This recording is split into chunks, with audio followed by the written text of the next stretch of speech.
তো আজকে বানিয়ে নেব একটা করলা রেসিপি। তো এখানে আমি করলা ভালো করে চেঁচে এর পেট থেকে সমস্ত দানা টানা বার করে আমি একটু গরম জলে, ফুটন্ত গরম জলে একটু রেখে দিয়েছি, যাতে করলাটা একটু নরম হয়ে যায়। এখানে মশলায় আমি দেব, এখানে রেখেছি ধনে গুঁড়ো, একটু কুটি লঙ্কা ঝালের জন্য, আর এটা হচ্ছে একটু চাট মশলা দেব।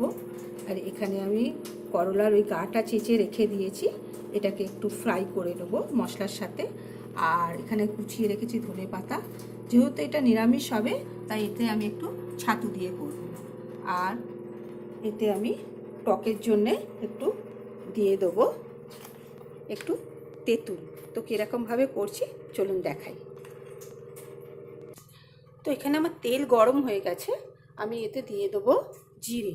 আমার কাছে জিরে আছে তাই আমি দিচ্ছি, আপনারা এমনি জিরেও নর্মাল জিরেও দিতে পারেন। দিয়ে দেবো জিরে, আর দিয়ে দেবো অল্প একটু হিং।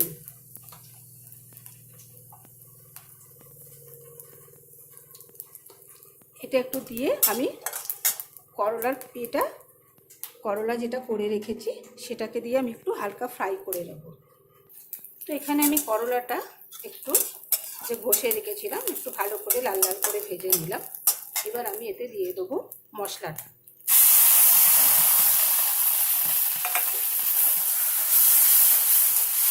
মশলাটা দিয়ে আমি ভালো করে একটু এটা ভেজে নেব, যাতে মশলার কাঁচা গন্ধটা চলে যায়।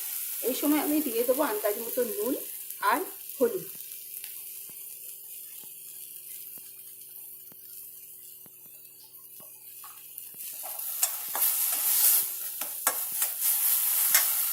তো এখানে আমার মশলা ভাজা হয়ে গেছে, এবার আমি দিয়ে দেবো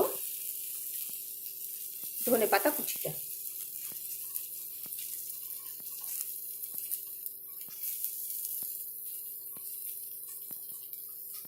ধনে পাতাটা দিয়ে আমি ভালো করে একটু মশলার সাথে মিশিয়ে নেব।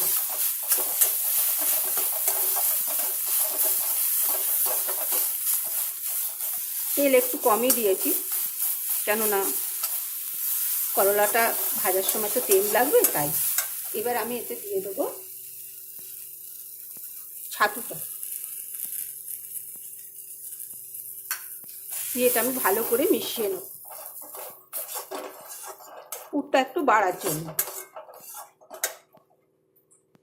তো আমার ছাতুর সাথে একদম মশলাটা পুরো মিক্স হয়ে গেছে। এবার আমি এতে দিয়ে দেবো অল্প একটু সামান্য মিষ্টি। তো এখানে অল্প একটু মিষ্টি আপনারা চিনি দিতে পারেন, তো আমি এতে একটু মধু দিচ্ছি, যেহেতু আমরা চিনি খাই না তাই। তো দিয়ে দিচ্ছি, আর দিয়ে দেবো এতে তেঁতুলের অল্প একটু কাঠ, যাতে একটু টকটক হলে এটা খেতে ভালো লাগে। তো এগুলো আমি দিয়ে মিশিয়ে ভালো করে একদম এই ভর্তাটা নাবিয়ে রেখে দেবো, যাতে করলার পুরটা সুন্দর করে ভেতরে দিতে পারি। যেহেতু আমার কাছে আমচুর নেই, তাই আমি এতে একটু সামান্য তেঁতুল দিচ্ছি।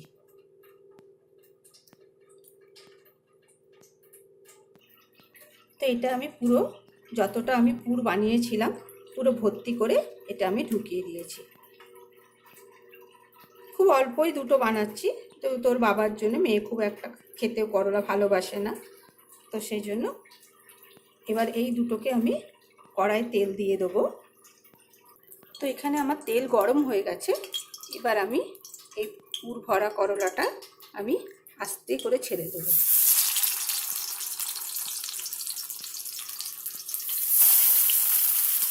এবং খুব মিডিয়াম আঁচে আমি এটাকে হালকা করে নেড়ে নেড়ে ভাজবো, যাতে পুরটা খুলে না যায়। দু পিঠ আমি সুন্দর করে ভেজে নেব। তো এখানে আমি একটুখানি সব দিকে তেলটা লাগিয়ে দিলাম, দিয়ে আমি সব দিকে তেলটা লাগিয়ে দিলাম, দিয়ে এবার এটাকে আমি ঢাকা দিয়ে দেবো। এবার এটা আমি একদম লো ফ্লেমে একদম লাল লাল করে ভেজে নেব। আজ আমার হাতের অবস্থা খুব খারাপ, এই দেখো তোমরা আমার হাত কীরকম ফুলে অবস্থা কি হয়েছে দেখো।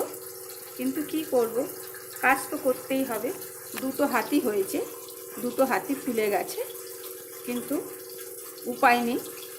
সংসার মানেই কর্ম, আর কর্ম মানেই ধর্ম। তো এখানে আমি ঢাকা দিয়ে দিয়ে একদম ভেজে নিয়েছি লাল লাল করে, দেখুন একদম নরম সফট হয়ে গেছে, খুব সুন্দর করে ভেজে নিলাম। এবার এটাকে আমি একটা পাত্রে তুলে রাখবো, এবং গরম গরম ভাতে বা রুটির সাথেও ভালো লাগে খেতে। তো আজকের আমার করলার রেসিপিটা কেমন হলো অবশ্যই কিন্তু জানাবেন, কেননা এটা আমি নিজের মতো করে করেছি, কোনো এমনি কোনো রেসিপি দেখে নয়। যেহেতু অনেকেই ছাতু এতে দেয় না, তো আমি নিরামিষের জন্য একটু, যাতে পুরটা একটুখানি বেশ ভালো হয় তার জন্য ছাতুটা দিলাম। ঠিক আছে, আপনারা পেঁয়াজ রসুন দিয়েও করতে পারেন, পেঁয়াজ দিয়ে তো অবশ্যই হয় ভালো, তো করতে পারেন। তো ঠিক আছে, টাটা।